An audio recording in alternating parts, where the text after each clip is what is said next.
नमस्कार दोस्तों। मौका नहीं था, वो बस भूखा था।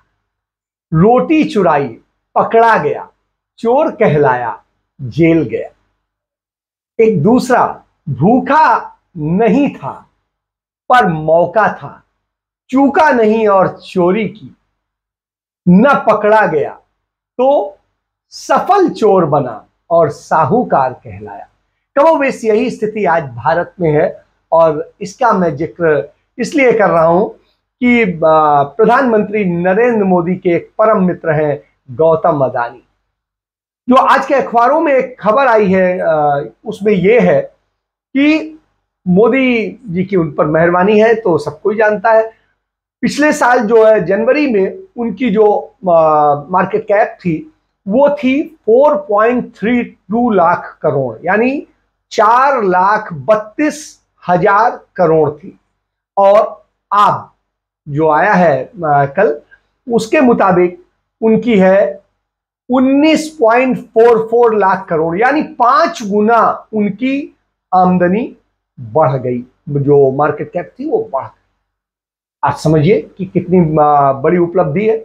निश्चित रूप से होनी चाहिए। एक साल में 5 गुना आमदनी बढ़ गई। और इसके ऐसा नहीं है कि सभी की बढ़ी, उनकी बढ़ गई। टाटा की थी जो जितनी थी उसी के इर्द गिर्द है, 19-20 है। अंबानी की जो है वो भी उससे थोड़ी सी बढ़ी है, लेकिन बहुत बड़ी नहीं बढ़ी है। उनकी जो है 17.89 लाख करोड़ हो गई है। मतलब 17,89,000 जो है 89,000 करोड़ की हो गई है। तो इस तरह की स्थिति टाटा की 21 के आसपास है जो उनकी पहले भी थी। तो कमोबेश ये स्थिति है और इस तरह से बढ़ रही है। इस पर एक बयान जानना पड़ेगा। वो बयान है जो राज्यपाल हैं मलिक साहब। और वो मलिक साहब जो कहते हैं उसको आप देखो, वो मलिक साहब कहते हैं कि नरेंद्र मोदी के चूंकि मित्र हैं अदानी, इसीलिए जो है एमएसपी का दाम जो है तय नहीं हो पा रहा है और किसानों को उनका हक नहीं मिल पा रहा है। यह बात किसने कही? गवर्नर साहब ने। और वो लगातार बोलते रहे। आप याद करिए, जब वो कश्मीर में उपराज्यपाल थे तो वहां पर भी, हालांकि वहां पर उन्होंने एक गलत चीज पर वो किया था, लेकिन चलिए फिर भी आज वो बोल रहे हैं और चीजें कह रहे हैं। दूसरी चीज है, सुप्रीम कोर्ट ने आज एक बात कही कि फ्रीबी क्या है। मैं भी कहता हूं, मेरे एक सीनियर रहे हैं, वो आजकल कनाडा में घूम रहे हैं। तो उन्होंने, शंभुनाथ शुक्ला जी, उन्होंने वहां से एक चीज बताई कि वहां का एक नियम है कि किस तरीके से सैलरी का स्ट्रक्चर होगा, क्या चीजें होंगी, कैसे। तो जो सबसे ज्यादा कमाएगा वो सबसे ज्यादा टैक्स देगा, जो सबसे कम कमाएगा वो कम टैक्स देगा, लेकिन जो टैक्स देंगे। और उसके बाद में जब जनता से सुविधा देने की बारी आएगी तो सुविधा देने के समय में सबसे ज्यादा सुविधाएं जो दी जाएंगी वो गरीब को दी जाएंगी। और जो सबसे ज्यादा आमदनी वाले लोग हैं उन्हें कम सुविधाएं दी जाएंगी। ऐसा नहीं कि उन्हें नहीं दी जाएंगी, लेकिन उन्हें कम दी जाएंगी, उनके मुताबिक दी जाएंगी, क्योंकि वो मेंटेन कर सकते हैं। तो इससे क्या है, जीवन शैली लोगों की बराबर स्तर पर है। वहां महिलाएं भी जो है 42 टायरों वाला ट्रक चलाती हैं, दूसरी चीजें करती हैं। तो ये सारी बराबरी के संकेत हैं। तो जब ये स्थिति होती है तो निश्चित रूप से होता है कि हाँ, क्या चीजें हैं और कैसे होना चाहिए। तो आज सुप्रीम कोर्ट ने कहा, यानी जो जो चीजें नरेंद्र मोदी अभी कर रहे हैं उसको उसने ओके कर दिया है। सुप्रीम कोर्ट ने कहा है कि वो एक प्रकार से नहीं। तो सतपाल मलिक की बात, जो गवर्नर साहब की बात मैंने कही, वो बिल्कुल सही है कि एमएसपी इसलिए तय नहीं हो पा रही क्योंकि अदानी साहब को पसंद नहीं है। वो चीज फ्री भी नहीं है जो नरेंद्र मोदी कर रहे हैं। उसके अलावा कोई करता है या कोई चीज होती है तो वो फ्री भी आ जाता है। चलिए कोई बात नहीं, आप डिसाइड कर लीजिए। एक बार डिसाइड कर दीजिए तो उसके बाद में लोग उसी ढंग से करेंगे, ये अच्छी चीज है। लेकिन इसके बाद में हालात जो है उनको लेकर के आपको देखना पड़ेगा कि कैसे कैसे बदल रहे हैं और क्या हो रहा है। कल राहुल गांधी ने संबोधित किया, किसको संबोधित किया? जो सिविल सोसाइटीज है। ये वही सिविल सोसाइटीज है जो एक वक्त में कांग्रेस मुक्त भारत की बात करती थी। कल राहुल गांधी ने उनसे बात, और उन सब के साथ बात करके उन्होंने कहा, आप बताइए क्या आप लोकतंत्र चाहते हैं? क्या आप इस देश के अंदर जनता की सरकार चाहते हैं या तानाशाही पूर्ण सरकार चाहते हैं? आप इन सब चीजों को लेकर के चिंतन कीजिए। जब इन सारी चीजों को लेकर करते रहे, बोलते रहे, तो कांग्रेस ने यदि गलती की है तो वो गलतियां अपनी सुधारेगी, और नहीं की है तो उसके खिलाफ जो जबरदस्ती एक प्रचार अभियान चलाया जाता रहा, बहुत सारी चीजें कैंपेन चलाई जाती रही, तो उन चीजों में सुधार करना चाहिए। क्योंकि देखिए, समझना चाहिए कि कांग्रेस के खिलाफ जो है सबसे पहला जो पूरा सारी चीजें हुई हैं वो किसी और ने नहीं करी है। जो तथाकथित समाजवादी हैं या लोहिया और जैसे लोग रहे हैं, उन लोगों ने किया है, जयप्रकाश नारायण जैसे लोगों ने किया। उसके बाद भारतीय जनता पार्टी उनके साथ खड़ी हो गई, उनके साथ मिल गई, जनसंघ का विलय कर दिया गया जनता पार्टी में, और वो करके एक सबको जोड़ के एक सरकार बनाई गई, 1977 की सरकार, आपको याद होगी। और लेकिन हुआ क्या? आज वही लोग, जो लोग कांग्रेस मुक्त भारत इसलिए कहते थे कि परिवारवाद, भ्रष्टाचार, दूसरी चीजें तमाम आरोप लगाते थे, आज सबसे ज्यादा परिवारवाद उन्हीं दलों में है जो समाजवाद से निकले थे। आज सबसे ज्यादा जो है कहेंगे जिसे भ्रष्टाचार, तो वो भी उन्हीं दलों में, कांग्रेस में तो नहीं है।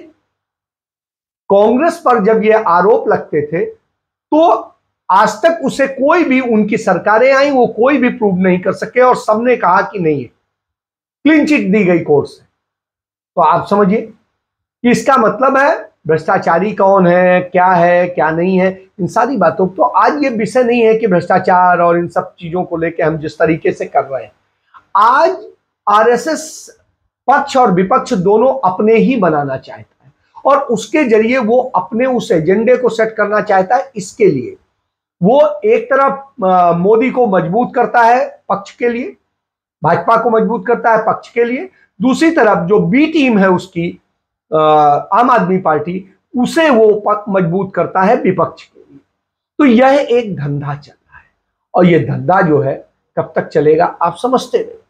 इसके जरिए किस तरीके का खेल खेला जा रहा है, इस खेल को समझने की जरूरत है, क्योंकि आज के हालात क्या हैं इनको समझने की जरूरत है।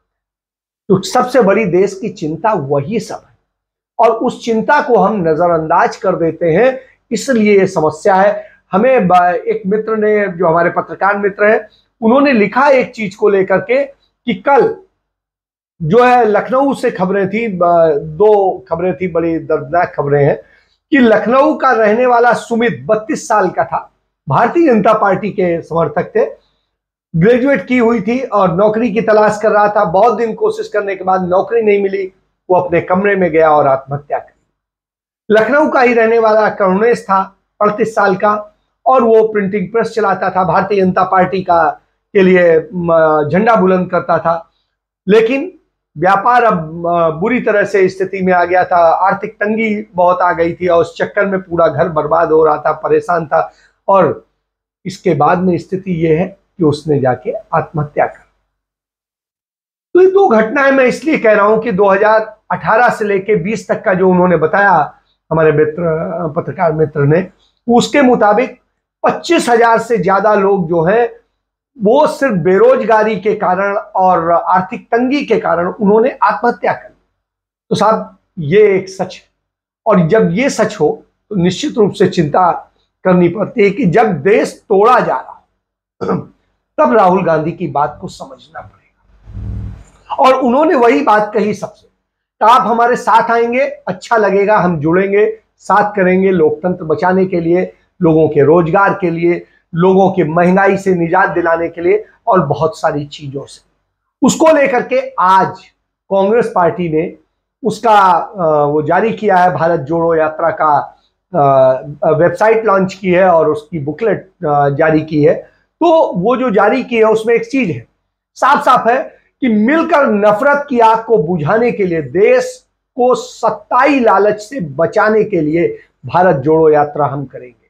हम कदम बढ़ाएं, साथ बढ़ाएं कदम, बेरोजगारी के खिलाफ इस आगाज में अपना कर्तव्य निभाएं। तो हम बेरोजगारी के खिलाफ जो है लड़ने के लिए, जो है बेरोजगारी का जाल तोड़ो, भारत जोड़ो, इसके तहत उन्होंने किया है। उनका महंगाई से नाता तोड़ो, मिलकर भारत जोड़ो, और इसमें क्या है, महंगाई से मिलकर हराने के लिए कदम बढ़ाएं, साथ आए और मिलकर भारत जोड़ें।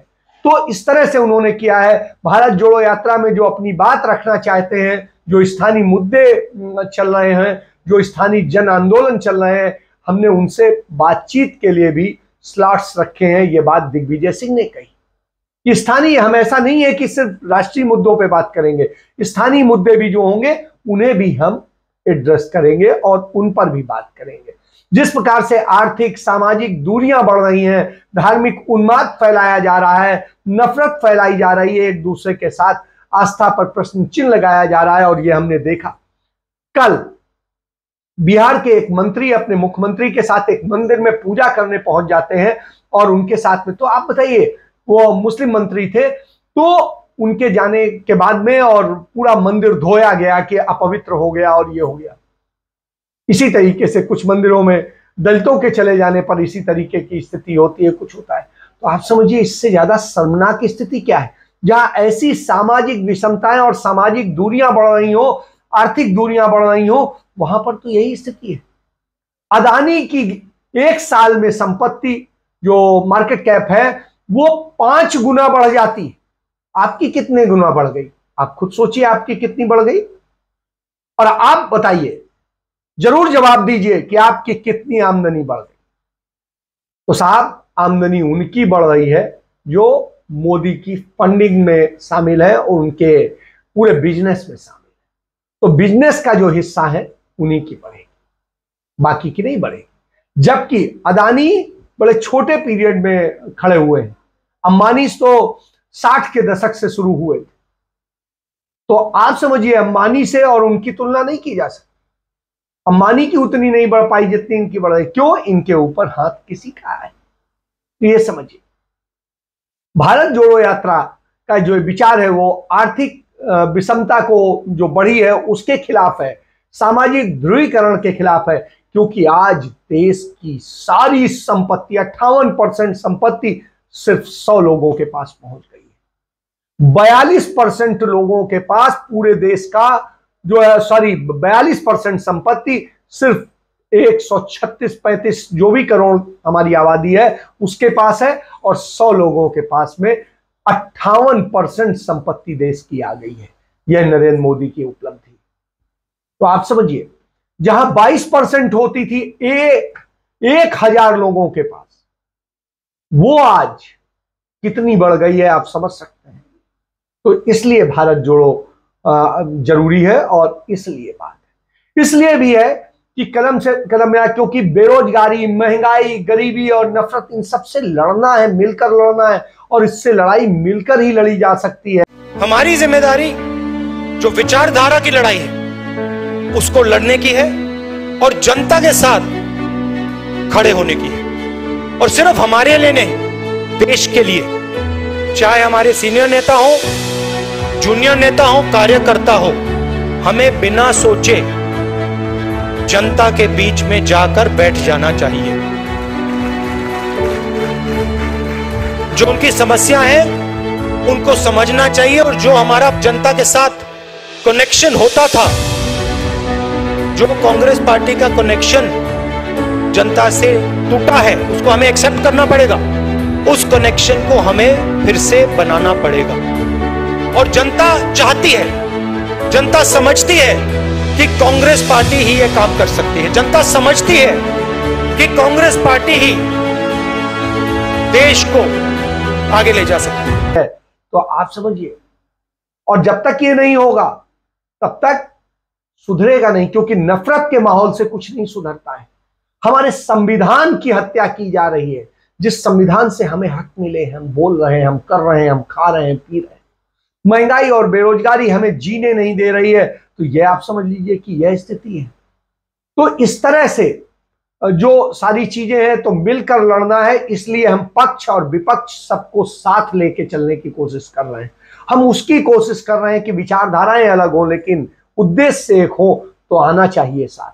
इसलिए सिविल सोसाइटी के लोगों से 1.5 घंटा राहुल गांधी ने बात की, और उनके 35 से 40 सवालों के उन्होंने जवाब दिए। ये बात जो है जयराम रमेश ने बताई। और उन्होंने इसीलिए इसको लेकर के कैंपेन शुरू करी है और इसमें किया है, एक कदम, एक तेरा कदम, एक मेरा कदम, मिल जाए तो जुड़ जाए अपना वतन, आओ साथ मिलकर भारत जोड़े। तो तोड़ने वालों को हतोत्साहित करना है, जोड़ने वालों को जोड़ना है। और भारत की पहचान है अनेकता में एकता। अब समय आ चुका है कि भारत की पहचान को बचाने के लिए एकजुट हो। तो यह इसका एक उद्देश्य रखा गया। यह बात राहुल गांधी ने वहां बताई। राहुल गांधी ने फिर जोर दे करके कहा कि यदि आप हमारे साथ चलेंगे, देश के लिए लड़ेंगे, स्वागत है, लेकिन यदि नहीं भी आएंगे तो भी मैं अकेले लड़ूंगा, लेकिन लड़ूंगा क्योंकि देश हमारे लिए जरूरी है, वतन हमारे लिए जरूरी है। तो आप इन सारी बातों को समझे। ये लड़ाई विचारधारा की है, देश बचाने की है। हम भारत को जोड़कर एकजुट देश बनाएंगे, जो लोगों ने टुकड़े टुकड़े में कर दिया है। इसको लेकर के राहुल गांधी ने स्पष्ट रूप से चीजें कही। तो यह स्थितियां हैं। और जब यह स्थितियां हो तो आप देखिए ना कि किस तरीके से गृह राज्य मंत्री नरेंद्र मोदी के जो है अजय मिश्रा टेनी, वो किस तरीके से गाली देते हैं, किसानों को गाली देते हैं और किस तरह की बात करते हैं। मध्य प्रदेश में आप देखिए किसानों की स्थिति क्या हो गई है। 50 पैसे किलो कीमत मिल रही है प्याज की।